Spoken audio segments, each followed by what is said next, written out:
Is the top American newspaper, the New York Times, pushing anti-Semitic tropes? And if so, how could this possibly be?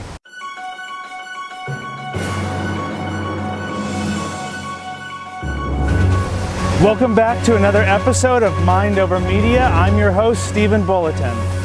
Late last week, the New York Times International Edition published a controversial cartoon in its op-ed pages depicting a blind President Trump wearing a Jewish skull cap being led by a guide dog with the face of Israeli Prime Minister Benjamin Netanyahu.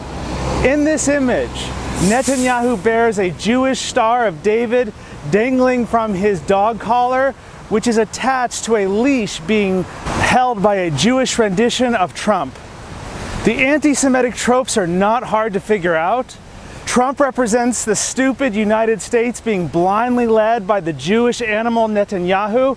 It plays into the well-established anti-Semitic notion that Jews are animals that control the world and that the United States is stupidly blind to this reality. Indeed, such a cartoon would not look out of place on a white supremacist website. On Saturday, the New York Times acknowledged that the cartoon had anti-Semitic tropes and characterized the publishing as an error in judgment. Yet as anger and condemnation continue to grow into Sunday, with numerous international newspapers and the Anti-Defamation League speaking out, the New York Times issued a formal apology, which was also printed in its international edition on Monday, where it committed to making sure that nothing like this ever happens again. Continuing with damage control, this week the New York Times has portrayed this anti-Semitic cartoon as the result of a single editor's poor judgment, and that it will take disciplinary action against him. Given the New York Times' left-leaning bias and the high regard afforded to it in liberal circles, it's important to note that the cartoon follows close behind many other progressive figures making statements that also appear to be anti-Semitic.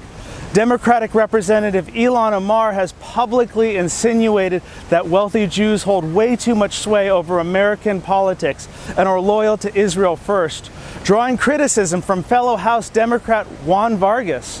Leaders of the Women's March have come under scrutiny for their association and praise of Louis Farrakhan, and while drawing criticism from Meghan McCain of The View, among other public figures, decided to double down, with one leader referring to Farrakhan as the GOAT, the greatest of all time.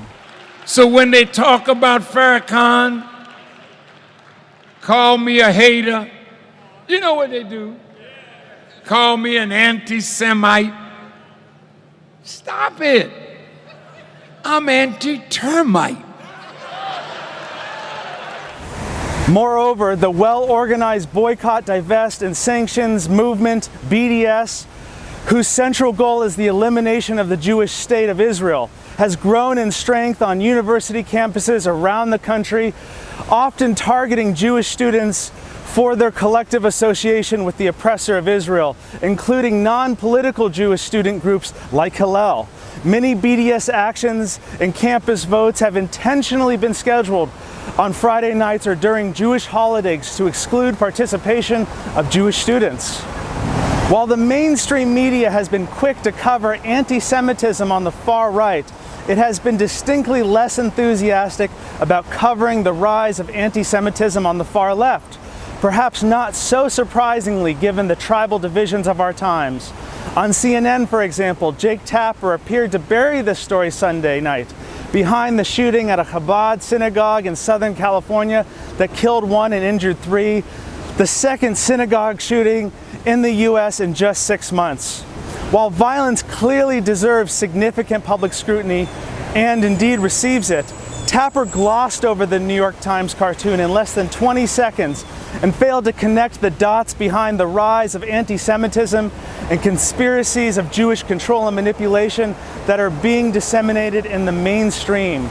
Indeed, the latest shooter specifically left behind a manifesto revealing how his belief in Jewish world control motivated his actions.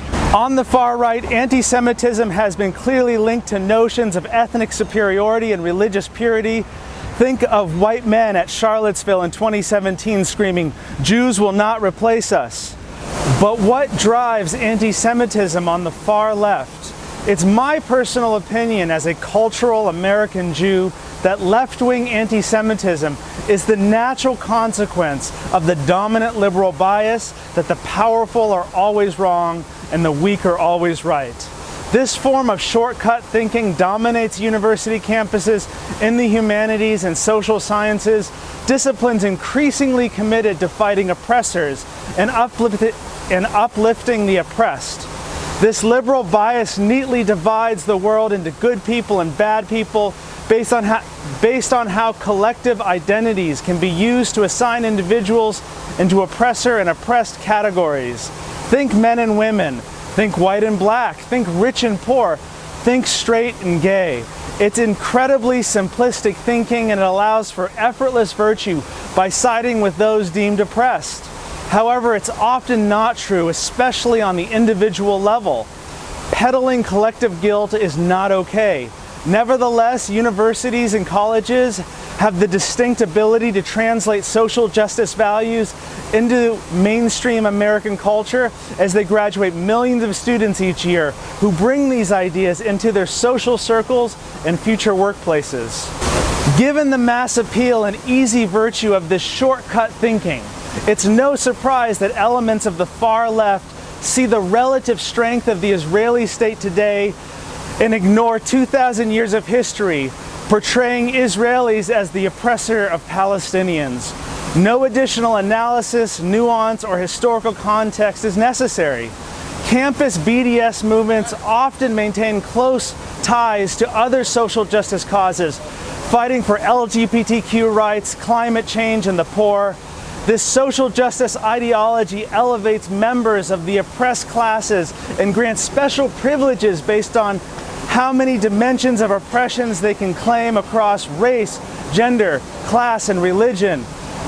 Indeed, it's something of an oppression aristocracy, justifying preferential treatment in college admissions, job hiring, and even the criminal justice system. Perhaps it's no surprise then that the left-leaning top newspaper in the country has now fallen into this trap. Some important questions come to mind. How many people looked at this cartoon before it was published? Why has this received relatively small amounts of attention in the mainstream? How hard is this to get right? While it's important to note that the New York Times still produces great journalism, there are nowadays many examples to the contrary, especially when it comes to the corrupting influence of social justice values. Sadly, I expect the situation to steadily worsen, as the social justice narrative makes it easy to externalize responsibility and point the finger instead of doing the tough thing of looking inwards and taking personal responsibility for one's actions and mistakes. Notably, the New York Times was slow to issue a formal apology and has attempted to pin this controversy on a single editor.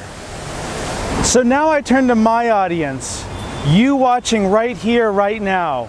What do you think about the New York Times cartoon? Do you think the mainstream media has adequately covered this story?